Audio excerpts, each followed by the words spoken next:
বারান্দায় মাথায় হাত দিয়ে বসে আছে সোহাগ। তাদের একমাত্র মেয়ে রোদেলার বিয়ের বয়স পার হয়ে যাচ্ছে।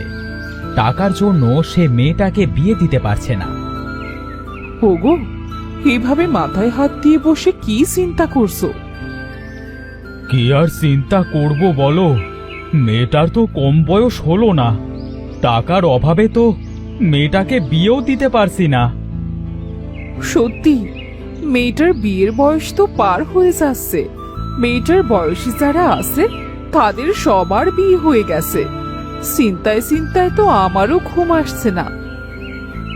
এত টাকা কোথায় পাবো বলো যে মেয়েটাকে বিয়ে দেব? মেয়েটাকে যে ঠিকভাবে খেতে দিতেই পারি না। তোমরা দুজনেই এখানে আসো দেখছি। তা বলে কি, এত বড় মেয়েকে এখনো বাড়িতে রেখে দিয়েছো কেন? মেয়েটার তো আর বয়স কম হলো না। কি আর করবো বলেন ভাবি, মেয়েটাকে বিয়ে দেব? মেয়েটাকে বিয়ে দিতে তো অনেক টাকার প্রয়োজন। এত টাকা পাবো কোথায় আমরা?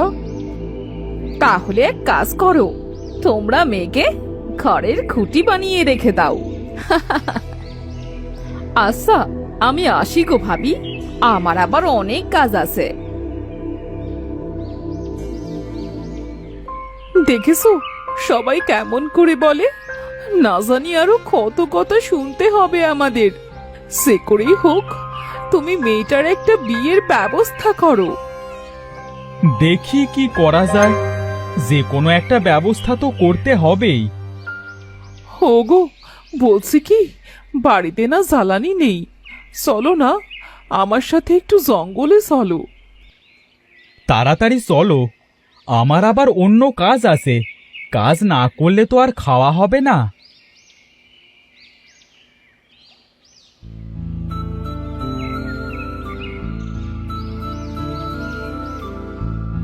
অনেক সময় এসেছি, চলো এবার বাড়ি ফিরে যাই। গিন্নি, ওই দেখো একটা গরু। এই গভীর জঙ্গলে গরু কোথা থেকে আসলো? মনে হচ্ছে আমাদের দিকেই আসছে। আরে সত্যি তো গরু, কত সুন্দর মোটা তাজা গরুটা। জঙ্গলে গরুটা থাকলে তো জঙ্গলের পশুরা খেয়ে ফেলবে। তার চেয়ে বরং চলো আমরা এই গরুটাকে নিয়ে যাই। গিন্নি, এই গরুটার সাথে রোদেলার বিয়ে দিলে কেমন হবে বলো তো? তাহলে কেউ আর মেয়েটাকে নিয়ে বাজে কথা বলবে না। মেয়েটা কি বিয়েতে রাজি হবে? তাছাড়া এটা তো মেয়েটার প্রতি অন্যায় করা হবে। এটা ছাড়া যে আর কোনো উপায় নাই গিন্নি। অনেকগুলো ছেলেই তো দেখেছি, কেউ তো পণ ছাড়া মেয়েটাকে বিয়ে করতে রাজি হয় না। কোথায় পাবো আমি পণ দেবার মতো টাকা? তুমি তো সবই জানো। যা ভালো মনে হয় তাই করো।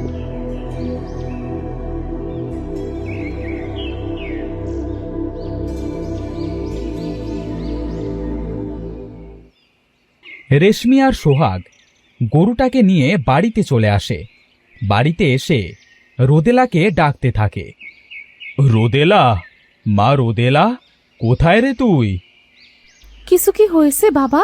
এভাবে ডাকছো কেন আমাকে? ওরে আল্লাহ, কত সুন্দর গরু! এত সুন্দর গরুটা কোথায় পেলে বাবা? তোর সাথে একটা কথা বলবার ছিল রে মা, তুই রাগ করবি না তো?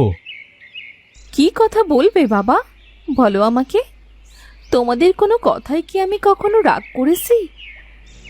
আমরা তোকে ওই গরুর সাথে বিয়ে দিতে চাই। দয়া করে না করিস না মা। কোনো ছেলে তো তোকে বিয়ে করতে রাজি হলো না পণ ছাড়া। আমাদের তো আর পণ দেবার মতো সামর্থ্য নেই। কিন্তু বাবা, এটা কিভাবে সম্ভব? মানুষ হয়ে আমি গরুর সাথে কিভাবে সংসার করব? না করিস না রে মা, তোর বিয়ে হচ্ছে না তার জন্য গ্রামের লোকেরা এক একজন এক এক রকম কথা বলে। আমার স্যার সহ্য হয় না মা। ঠিক আছে মা, আমি রাজি। তোমরা আমার বাবা মা হয়ে যখন একটা গরুর সাথে বিয়ে দিতে পারবে, তখন আমিও কেন সংসার করতে পারবো না? রোদেলা বিয়েতে রাজি হয়ে যায়। সোহাগ আর রেশমি নিজে থেকে গরুর সাথে রোদেলার বিয়ে দেয়। বিয়ে হয়ে যাবার পর রোদেলা তার বাবা মাকে বলে, বাবা মা, এখন আমাদের বিদায় নেবার পালা। বিদায় নেবার পালা মানে? কোথায় যাবি তুই? বিয়ে যখন হয়ে গেছে তখন তো আমাকে এই বাড়ি থেকে বিদায় নিতেই হবে, না হলে তোমাদের আরো বেশি কথা শুনতে হবে। এখন আমি আসি বাবা মা। যাস না মা, ফিরে আয়, তোকে ছাড়া যে আমরা থাকতে পারবো না। রোদেলা তার বাবা মায়ের কথা না শুনে তার গরুর স্বামীকে নিয়ে সেখান থেকে চলে যায়।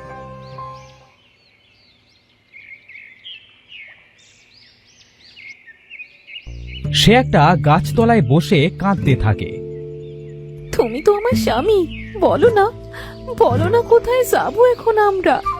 আমাদের যে যাবার কোনো জায়গা নেই।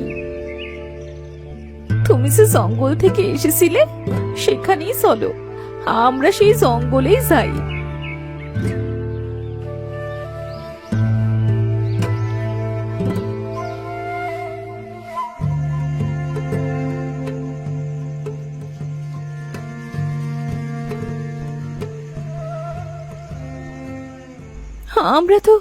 আমরা তো জঙ্গলে চলে এলাম, কিন্তু আমরা থাকবো কোথায়?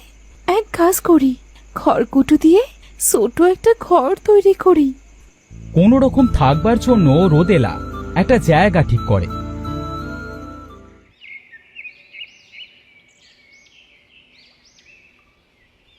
পরের দিন সকাল থেকে অনেক খড়কুটো জোগাড় করে আর সেগুলো দিয়ে সুন্দর দুইটা ঘর তৈরি করে। ঘরটা তো তৈরি করা শেষ, আমাকে ওনার জন্য আবার খাবার জোগাড় করতে হবে।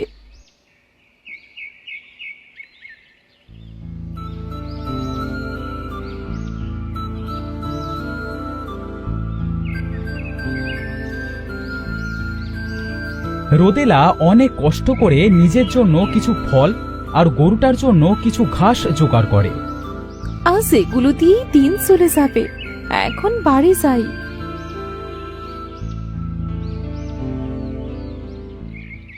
ওগো, তোমার জন্য খাবার এনেছি, খাবারগুলো খেয়ে নাও গো। আজ কত দিন হয়ে গেল বাবা মাকে ছাড়া আসি। আমার সে খুব কষ্ট হচ্ছে মা বাবাকে ছাড়া থাকতে। একা একা থাকতে থাকতেছে আমার খুব কষ্ট হচ্ছে। বাবা, তুমি আমার সাথে যার বিয়ে দিয়েছো সেও তো আমার সাথে কথা বলে না।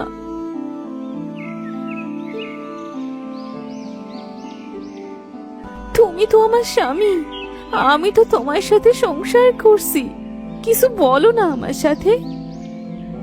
এই জন্যই তো আমি তোমাকে ভালোবেসে ফেলেছি। তুমি ছাড়া যে আপন বলতে আমার আর কেউ নেই।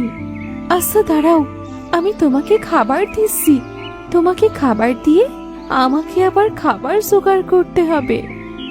রোদেলা গরুটিকে খাবার দেয়, তারপর সে তার জন্য খাবার জোগাড় করতে চলে যায়। খাবার জোগাড় করে বাড়িতে ফেরবার সময় রোদেলা একটা বৃদ্ধকে দেখতে পায়। রোদেলা বৃদ্ধটির কাছে যায়।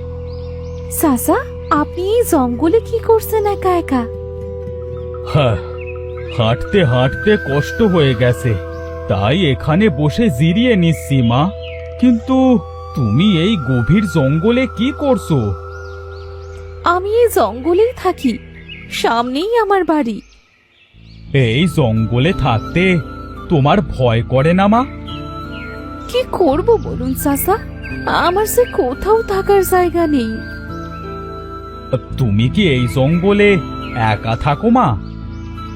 না চাচা, আমি একা থাকি না, আমার স্বামীও থাকে।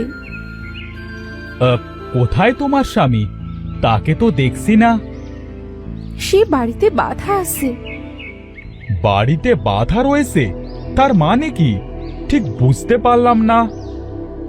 আমার স্বামী কোনো সাধারণ মানুষ নয়, গরুর সাথে বিয়ে হয়েছে আমার। আমার বাবা মা আমাকে গরুর সাথে বিয়ে দিয়েছে। তাহলে তুমি গরুর সাথে সংসার করছো? হ্যাঁ চাচা, আমি গরুর সাথেই সংসার করছি। তোমাকে এই গরুর সাথে কেন বিয়ে দিয়েছে মা? অনেক ছেলে আমাকে পছন্দ করেছে বিয়ে করার জন্য, কিন্তু আমার বাবার টাকা না থাকায় কেউ আমাকে বিয়ে করতে রাজি হয়নি। আমার বিয়ে না হওয়ায় গ্রামের লোকেরা আমার বাবা মাকে নানান কথা শোনাতো। এই জন্যই আমার বাবা আমাকে গরুর সাথে বিয়ে দিয়ে দেয়। সেই জন্য তুমি জঙ্গলে চলে এসেছো? তাছাড়া কি আর করব বলুন? আমি যদি আমার বাবা মায়ের সাথে থাকতাম তাহলে আমার বাবা মাকে আরো বেশি কথা শুনতে হতো। সেজন্যে আমি জঙ্গলে চলে এসেছি আমার স্বামীকে নিয়ে, আর এখানেই সংসার করছি। মা, আমি তোমার গরু স্বামীকে দেখতে চাই, যদি তুমি রাজি থাকো। আমার সাথে চলুন চাচা, আমি আপনাকে সাথে করে নিয়ে যাচ্ছি। রোদেলা বৃদ্ধকে নিয়ে তার বাড়িতে যায়। এরপর তার গরু স্বামীকে দেখায়। দেখে তো মনে হচ্ছে তুমি তোমার স্বামীকে অনেক ভালোবাসো। জি চাচা, এই কয়দিনে ওকে আমি ভালোবেসে ফেলেছি। ওই তো এখন আমার আপন। আমি জানি তোমার মনের ভেতরে অনেক কষ্ট। আমি তোমার সব কষ্ট দূর করে দিচ্ছি। তোমার গরু স্বামীকে মানুষে পরিণত করে দিচ্ছি। সত্যি বলছেন চাচা? এটা কি কখনো সম্ভব? সবই সম্ভব রে মা, সবই সম্ভব। এরপর বৃদ্ধ জাদু করে গরুটিকে মানুষে পরিণত করে দেয়। এই দেখো তোমার স্বামী। পছন্দ হয়েছে তোমার? খুশি তো তুমি এখন? আমি তো বিশ্বাস করতে পারছি না চাচা। এটা কি স্বপ্ন নাকি সত্যি? এগুলো স্বপ্ন নয়, সত্যি। এখন থেকে গরুর সাথে না, মানুষের সাথেই সংসার করবে তুমি। আরে এই নাও তোমাদের থাকবার জায়গা। আপনি যে আমার কত বড় উপকার করলেন, ধন্যবাদ চাচা আপনাকে। তোমার ব্যবহার আর তোমার মন দুটোই অনেক ভালো। তোমার ব্যবহারে মুগ্ধ হয়ে আমি তোমাকে এই উপহারগুলো দিলাম। এখন আমি আসি। হোগো, কি হলো? তুমি এখানে দাঁড়িয়ে থাকবে নাকি ঘরের ভেতরে যাবে? এক মিনিট দাঁড়াও, তোমার নামটা রাখি। আজ থেকে তোমার নাম সুজয়। ঠিক আছে গিন্নি, ভেতরে চলো তাহলে। রোদেলা আর সুজয় বৃদ্ধর উপহার দেওয়া বাড়িতে সুখে শান্তিতে বসবাস করে। রোদেলা তার বাবা মাকেও তাদের কাছে নিয়ে চলে আসে। তারা সকলে একসাথে খুব আনন্দে দিন কাটাতে থাকে।